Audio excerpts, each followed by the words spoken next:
So what we do is we help our high growth businesses develop a strategy, first of all, and have 100% clarity of their productized solution and delivery systems so they can have customers and profits for life. Now, I don't know about you, but for me, when I'm working with people, the biggest challenge that they have is how do they keep customers? How do they grow their profits year after year without having to start over all of the time?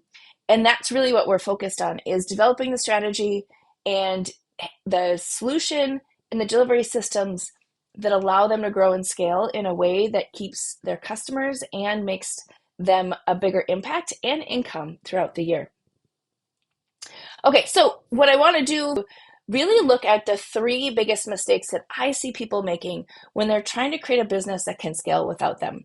So, in other words, how do you create something that allows you to buy back your time or to change from like the chaos of delivery to a streamlined approach that promises people results and actually gets it for them, right? So, the three biggest mistakes that I see people make over and over and over again is that your current business model may be actually killing your business. So while you think it's helping you, or it's the model that everyone's told you that you have to have, it actually could be working against you. So we're going to look at that particular mistake and see where you fit in terms of what business model you're operating from.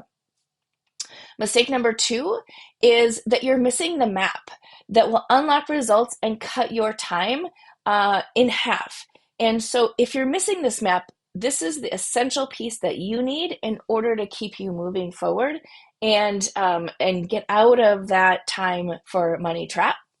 And number three is how you're delivering maybe repelling your customers from becoming raving fans. If you are not doing specific things that help you grow your customers and keep them for life, then you're repelling them, right? So there may be some things that you're doing that you're like pushing them away, even when they want to stay. I'm going to give you a specific case study around this because I think it's really important that this is sometimes the thing that causes people to get knocked out of the game. Okay, so we're going to tackle those three mistakes today. Which one, I'm just curious, which one do you feel like is the one that you need the most? Put one, two, or three in the chat so we get a chance to see like which one is the most interesting to you that you want to jump into.